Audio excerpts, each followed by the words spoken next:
So when we think about accounting, what do you think about? It's mostly probably mundane, boring, and undervalued social science. But if you look at the history of that social science, it dates back more than 7,000 years in the time of Babylon, when people were exchanging and bartering chickens and goats for other products and services they needed to survive. But let's go fast forward several hundred years, in the time of the Knights Templars and the Medici family, where the double accounting entry system was formulated. That revolutionized and allowed people to transact and keep records of that. So the value of a good or service, intrinsic value, was easier tracked. And that's evolved now to where we're leveraging tools such as AI and different technology to make that social science more readily available, less costlier to produce, and it allows you to have a sagacious insight on the profitability, solvency, and liquidity of your business. So you can make more relevant and informed decisions. And what are the benefits of that? Let's say at a point where you want to sell or get more capital, it makes that process a lot easier. So the lender or the possible buyer, they feel more confident in those figures. And you need them on a timely basis when the opportunity's hot. And that's the thing. Most business owners, they never really took the time throughout their life to understand and learn the social science. So when they go out and branch off to their own, they have all this knowledge that they're able to monetize. But if they're not able to track each and every dollar where it's coming in and going out, that wealth is lost if it's not properly planned for. And another problem that they have is that most of the time they bunch everything together within finance and accounting and don't really know the technical differences that they may need at each and every stage of a business's life cycle. And every business has a life cycle. And that business's life cycle is within a cycle of the economy that it operates in, a larger business cycle. And those business cycles are split up in 5 categories, just to make it easier. Initial recovery, early stage, late stage recovery, slowdown, and contraction. And at each stage of that different macroeconomic business cycle for a domestic economy, it's going to affect different sectors by different magnitudes, whether positive or negatively. So in this video, I wanted to talk about the distinctions between the different services for high functioning finance and accounting departments. So if we think about building a business, we could kind of use the example of building a house. When you're building a house, the most imperative part is the cornerstone, the foundation. If you don't have a strong foundation, a strong cornerstone, whatever you build on top of may not last over time. But if that foundation is strong, anything you build on top of that within the parameters of doing it correctly, it could set up the foundation for that house to last a lot longer. And it's the same thing with the business. So in this slide, I wanted to show a visualization of how these services stack up. So when you're just starting, you're probably just going to need bookkeeping services. And what does that capture? That captures the past. But when you start scaling up, start getting more solidified and more formal within the business operations, you're probably going to need to integrate accounting services. What does that capture? The past, but also tells you where you are presently. And then once you start scaling up, those errors that happen in the business, they become more costly. So you want to make sure you have a systematic approach put in place so you continuously have readily, accurate, and faithfully represented financial reports. And that's where a controller comes in place. And then at a certain stage where you're thinking about either in the future you may want to sell, you may want to obtain more capital, or you may want to pass that equity participation and see the estate and inheritance tax implications. That's where you want to have a CFO. So this slide talks a little bit about that. It visualizes that, but the example that's most important is that the strongest foundation is the bookkeeping. Because if that foundation isn't there, all the decisions that the CFO would make, it's going to be off of irrelevant and stale and not properly categorized data pretty much.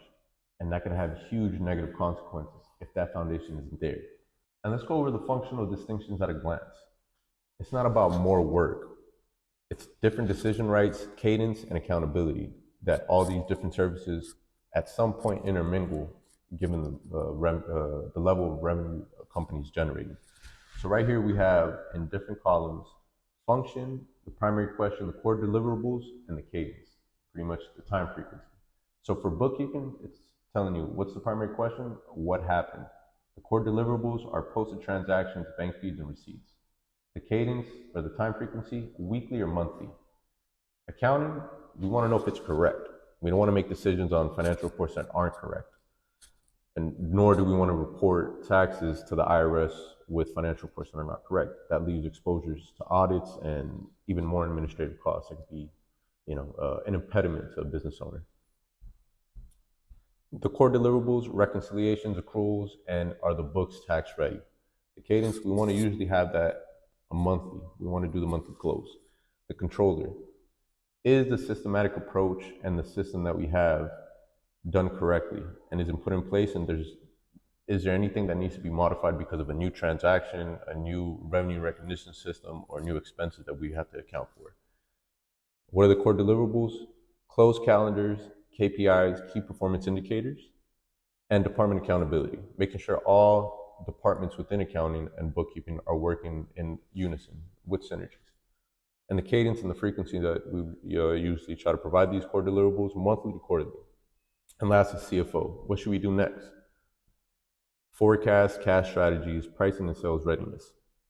The cadence and the time frequency, monthly strategy to when it's ever needed by the owners, given the obstacle opportunity that is presented for the business. So within layer one, which is the foundation and the cornerstone, probably one of the most important things because you're capturing clean transactions is bookkeeping. This is when you're either planning to open a business or you're not generating much, up to 500K. And what does it own? What are the functions that department owns, right? It's the categorizing transactions, bank/credit card feed review, receipt/document collection, basic account payable, and accounts receivable support. Why is it required? Because without bookkeeping, management cannot see cash activities, tax preparers lack support, and visibility over vendor spend and owner draws is lost. So you really don't know whether you're actually profitable or not. You could be making millions of dollars, but if you don't know that you're spending it all and what the tax implications may be, that from the first perspective, it just creates more administrative costs because the tax preparer is going to have to recreate some financials and readjust them to journal entries. And then the second derivative effect is that when you do submit those taxes, if it's not properly reported, you could be over-reporting taxes and having to pay more in taxes than what's justified. Or vice versa, you're under-reporting income when you should be wanting to report more income so you can get access to capital. And you want to present the financial reports in a manner that will allow you and make it more conducive for the lender to give you capital. So key distinction, bookkeeping records activity. It does not by itself prove that the financial reports are correct. This is where layer two comes into place, accounting. So when you're starting off, maybe it's imperative to have accounting, but you may outsource that instead of having it internally, right? And the most important thing you want is someone there day in and day out and being able to handle the functions of bookkeeping. So layer two, managing the books and making sure it's defendable through accounting functions. This typical stage where you would want someone more hands-on, working, 15 to 25 hours a week, even more, depending on the complexity and the level of transactions, you're really generating somewhere from 500 to 2 million. And the requirements, or why it's driven to require these accounting functions, is that it's driven by lending/tax pressure or multi-account complexity. And what it owns: bank/credit card/loan reconciliation, accruals, amortizations, and cutoffs, fixed asset /depreciation, balance sheet review, and financial statement preparation. Why is it required? Because as revenue grows, those areas compound and become more costly. It also provides clean financial statements, reduces tax filing risk for audit exposure, and creates a reliable base for planning, which is crucial. Key distinction, accounting validates the numbers. Bookkeeping just captures the transactions. Now let's go to the third layer, which is controller services. So the main function, financial discipline, oversight, and internal controls. This is usually imperative and required at the typical stage where a company is generated 1.5 to 5 million in revenue, driven by multiple departments, locations, and lender reporting. What it owns: monthly close calendar, review of reconciliations, statements and adjustments, internal controls, segregation of duties, and making sure that no internal risk is being augmented by not having that segregation of duties, and oversight. Key performance indicators and variance reporting, understanding why costs may have increased or decreased compared to previous quarters, or why revenue has increased or decreased compared to previous quarters. And then department/job reporting. So why is it required? The business needs reportable processes. Controller oversight prevents financial surprises, protects cash, strengthens lender confidence, and ensures accountability. If you don't have that systematic approach for your books in place to then provide readily, accurate, and faithfully represent financial statements, you may lose opportunities on gaining capital at an important and pivotal time when you need to, or you may lose opportunity on being able to facilitate a sale if that's the objective that you have once you're at that range. Key distinction: a controller manages the system of reporting, an accountant produces the statements. So the last layer is CFO Services. This is one of the most sophisticated and advanced, but it won't be able to make the most insightful, sagacious, and informative decisions or provide those interpretations from readily financial statements if none of the other layers and stacks below it is being done correctly. So the typical stage, company is usually within 3 to 10 million, and it's driven by growth financing, acquisition, or exit preparation, whether that's selling the business or planning to transfer that equity participation and wanting to know the estate and inheritance tax implications. So what are the functions that it owns within this type of service? It's forecast and scenario planning. So what it owns: forecast and scenario planning, cash runway strategy, pricing and margin analysis, debt/equity financing support, mergers and acquisitions, and sales readiness. Why is it required? Owners face decisions unsolvable by bookkeeping alone. Hiring, expansion, debt, pricing, weighted average cost of capital, tax strategy, and exit planning. These are decisions that are usually interpreted by the CFO, allows you to understand what the risks and what the opportunities are within the business, and usually should lead, if it's correct information given the stacks that are done correctly below it, to providing alternatives and strategies to deal with any obstacle or demand opportunity that the business that it may have in the future, whether it's short term or long term. So there's no cash surprises when someone is trying to grow their business and they're doing it through financing. They know what's the optimal level of debt and equity. So if things don't happen to turn out as they anticipated, they're able to handle all those obstacles and ride that roller coaster that usually entails when operating your own business. So the key distinction is the CFO does not replace accounting nor the controller. It converts reliable financials into future alternatives and strategies so the owners can make the appropriate decisions. So if the owner is still using the gut check feel for whether it has enough cash on hand to pay its employees, to hire new employees, to open up in a new market, then it probably just doesn't need bookkeeping. It needs controller and CFO services so it could help make more informative decisions. Because on one end, the extreme end, you could have so much information that you have the problem of paralysis by analysis. And on the other end, you just don't have enough information to make the correct decision. And by the time you have the correct information to make the appropriate decision, the opportunity or the obstacle is already passed, and it's already had the consequences or positive ramifications from those decisions made. So in this slide, I want to talk a little bit about the life cycle of a business and how you could categorize it in 6 different stages. So the first one is formation. You're planning on opening the business and you're worried about entity setup, chart of accounts, banking, and basic record keeping. You're within that range of 0 to 250,000. At the second stage, usually at launch or just finished doing the launch, and you're generating from somewhere from 250 to 500K, and you're worried about receipts/vendors, owners' needs, and the visibility into the financial reports and making sure that they're accurate. This is where the bookkeeping primarily comes into place, and the outsourced accounting review is usually done on a yearly basis. The third step is validation, where you start growing and being more formal in the market that you operate. You usually generate anywhere from 500 to 2 million, 500K to 2 million. And this you're worried about is the accrual accounting, reconciliations, payroll, and margin analysis to make sure that margins are expanding. And if they're not expanding, decreasing, why is it so? And this is where accounting comes into place, and you usually need that on a more recurring monthly basis. Scaling, that's the 4th stage. So this is where you're starting to accelerate the growth stage that you're at when you first entered into the validation stage and the 3rd stage. but now you're able to become a beneficiary of economies of scale and you're able to become a beneficiary of economies of scale and reap those rewards. So you're thinking about hiring more people, the right people, uh, taking on debt to optimize the weighted average cost of capital, which is the financing cost for an enterprise or for a company. And it's a mixture of the debt and equity financing and the different levels of those two components of financing. And the biggest thing with that weighted average cost of capital is that you're able to reduce the debt financing given the optimal mix of equity and financing. And that has the longer term implications that you're increasing your enterprise value and the equity value of your company. The fifth stage is institutional. You're more mature within the markets you operate or the market you operate. And you're usually generating anywhere from $5 to $10+ million on a yearly basis. What you need is management needs, budget forecasts, covenants, strategic cash planning.